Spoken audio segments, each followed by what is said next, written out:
السلام عليكم ورحمة الله وبركاته. ازيكم حبايب قلبي؟ عاملين ايه؟ وحشتوني.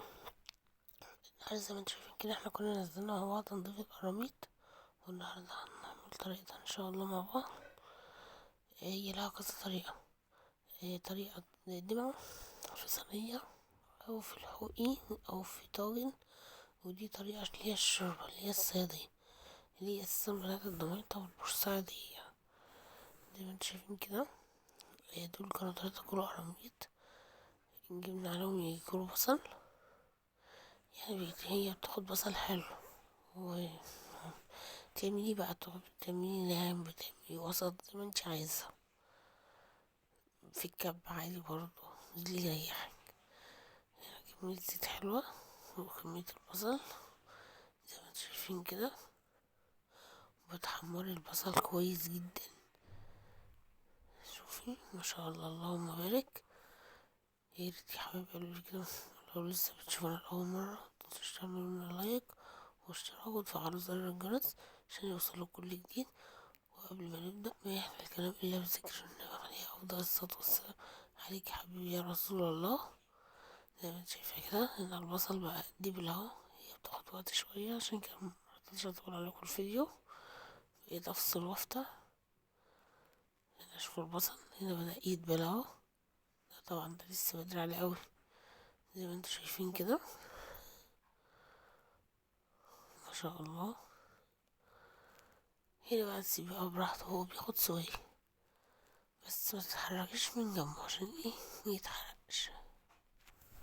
هو احنا عايزينه بني صحيح وغامق، بس يعني زي المكرمل كده بس مش محروق عشان ما يمررش معاك الشوربة ولا الرز. شوفوا انا ايدي فيه على طول ازاي.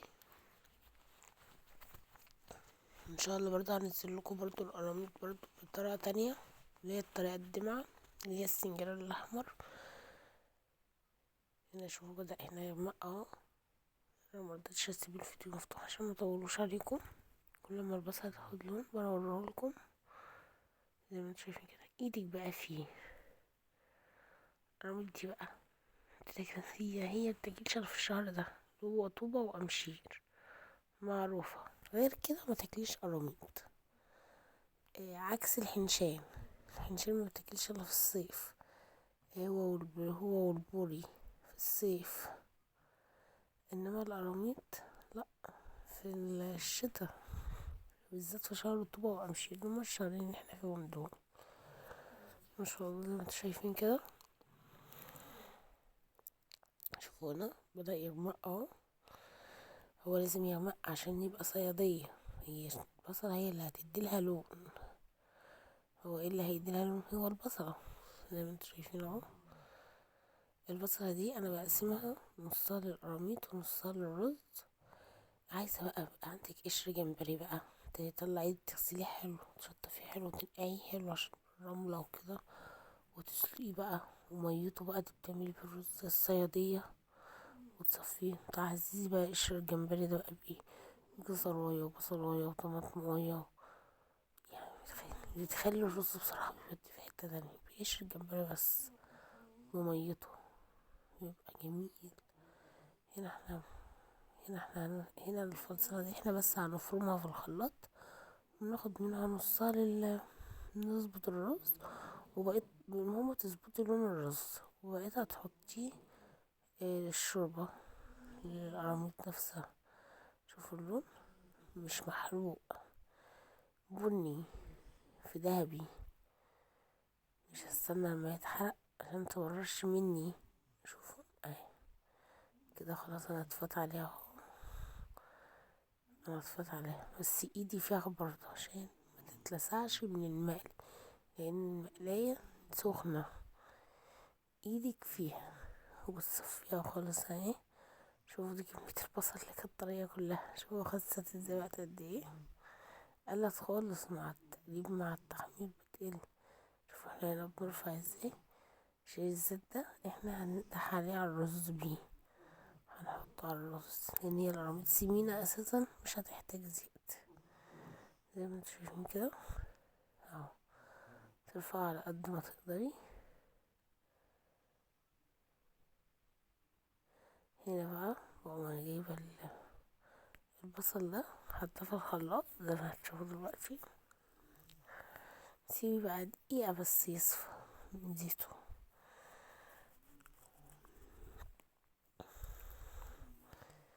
اهو زي ما انتوا شفتوا انا حطيته هنا في الخلاط اهو بصل.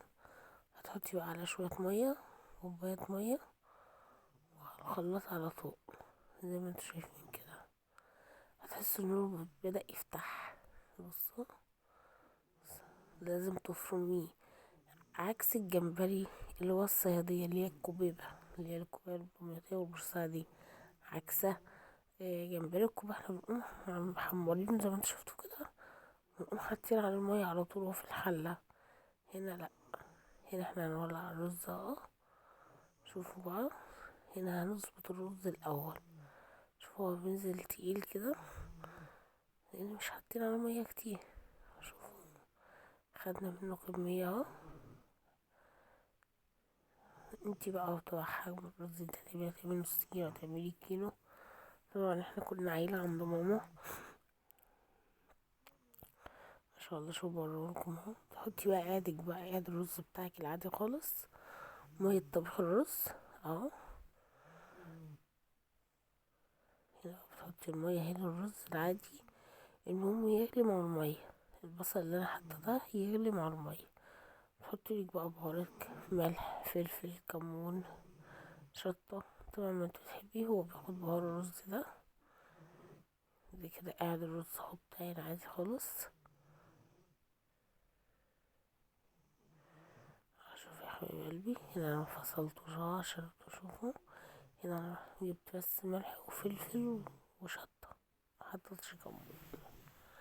ماما قالت لي ما تحطش كمون في اليوم ده. انتوا شايفين كده هو بيحب الشطة. الرز ده بيحب الشطة. بيبقى ايه لما بيبقى مشطشط الأكلة ده عامة لما بتبقى كده مشطشطة بتبقى حلوة. كان هنا كده عند ماما مش في شقتي. الأكلة دي احنا مناكلهاش الا عند ماما لأن جوزي ما بيحبهاش. جوزي بيحبها إيه دي معاه. عاملاها بقى دي معاه بقى في بيتي وهنزلكوا ان شاء الله. هنا شوفوا بقيت بقى البصلة كله مادام لون الرز بقى مظبوط خلاص بقى ما يهمني. هنا بقى انا هاخد خدة بمية وممكن احطه على البصلة. انا كنت مولعة الحلة اه. حطي بقى ميتك، المهم ان هي تغلي قبل ما يعني البصلة اللي انت عاملة فيها المية دي تستوى مع المية القادر بتاعك. دي للقراميط، الحلة الألمونيا الكبيرة دي للقراميط.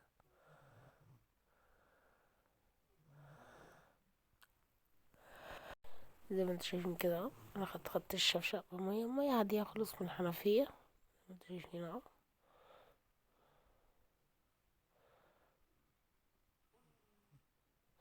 برضو دي نفس البهار ملح وفلفل وشطة بتحطوا لها برضو. تسيبها بقى تغليها غلوة كده حلوة مع نفسها. ملح وشطة وكمون. ماما هنا قالت لي متحطيش الرز كمون، حطي بس القراميط بس كمون. شوفوا برضو مكترين هنا الشطة ازاي. الجو برد والشطة بتدفي اساسا عامة، هي صحية اساسا. هي صحية عن الفلفل الاسود على فكرة. هنا اهو هنا قاعد الرز كان غلي. انا كنت غسلت الرز اهو حطيته ما شاء الله. شو بقى انا كنت على فكرة سايبة شوية في الشفشق زي ما انتوا كنتوا شايفين عشان لو الرز احتاج ازوده، لو محتاجش هقوم حاطاه مع الشوربة. بس هو هنا كده ما شاء الله اهو. اظبطي بقى القعد بتاعه. شوفوا يا حبيب قلبي، شوفوا لونه. متبصيش دلوقتي للرز، بص للون المية، لون القعد بتاعه هو اللي هيظبطه. الرز عشان لسه محطوط مش رباه. زودته كانت مزودة هنا مية اهو. الرز اللي بيبقى داخله الحاجات دي بتزودوله مية سنة لأنه مبتبقاش مية صافية سبحان الله، لأنه بيشرب مية. الرز اللي بيبقى داخله شوربة جمبري والحاجات دي. هنا القرميط اهي نضيفها زي الفل. العادي هنا غير اهو بتظبط حضرتك تحطي هنا القراميط، تحطي الأول حاجة اللي هي الراس عشان تنزل في الشوية عشان تستوى، وبعد كده اللي هي الخرط اللي بتبقى التخينة دي، متبقاش الخرط الرقيقة او القراميط اللي هتعملوها كده ما تبقوش رقاقة زي الصينية، لأ خلوها محملة شوية عشان ايه تاخد سوية كده. يعني انما اللي بتتعمل في الصينية بترقاها عشان تستوي بسرعة، هنا لأ، بتحب تاخد هي سوية كده شوية زي ما انتوا شايفين. ما شاء الله اللهم بارك. لو وصلنا لغاية هنا حابين نعمل لايك وتقولوا انتوا تابعوني منين. شوفوا هنا بقى ده الزيت اهو، هنا كان فايضنا البصلة اللي انا كنت وريتهولكوا. ممكن تاخدوا منه معلقتين لو القراميط مش سمينة قوي على القراميط اهو.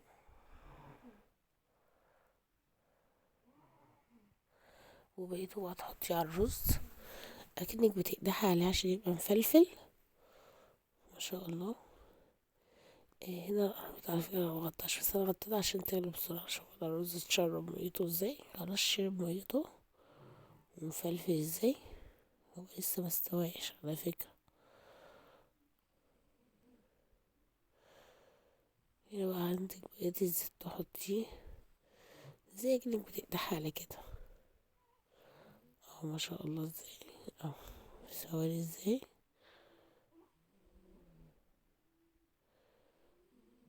اهو.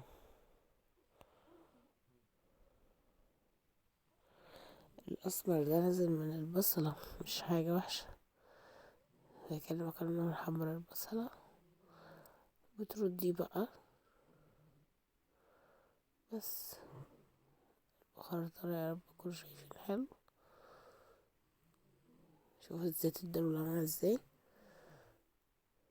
عشان كده لما تيجي تعملي البصلة تحطي كمية زيت حلوة عشان بتاخدي منها للشوربة وبتاخدي منها على الرز. هنا الشوربة اهي. هو المفروض مغطيش اساسا القرن، بس انا كنت عايزاها بس تغلي بسرعة عشان ايه ما تفكش منك. هنا ما شاء الله شوفوا بدأت تغلي اهي زي ما انتوا شايفين. وزي ما قلتلكوا هي اساسا كانت سمينة عملت وش زيت لوحدها اهي. هنا بقى بتقدمها مع طبق. احنا هنا بنعمل ايه فتة، ما بناكلهاش كده رز، لا بنعمل لها فتة. هنا بقى بتجيبي مقص، بتجيبي حاجة بقى وبتنشيلي بيها. شوفوا ما شاء الله اللهم بارك مستوية خالص ازاي. هنا انا جبت طبق كبير وبنشل بقى القراميط دي كلها فيه. شوفوا سمينة ازاي. هي ده اكل الشتا. ما شاء الله اللهم بارك. يا رب كده يا حبيب قلبي يكون الفيديو خفيف عليكم ويكون عجبكم، يكون خفيف عليكم يا حبيب قلبي. متنساش تعملوا لايك واشتراك وتفعلوا زر الجرس. السلام عليكم ورحمة الله وبركاته.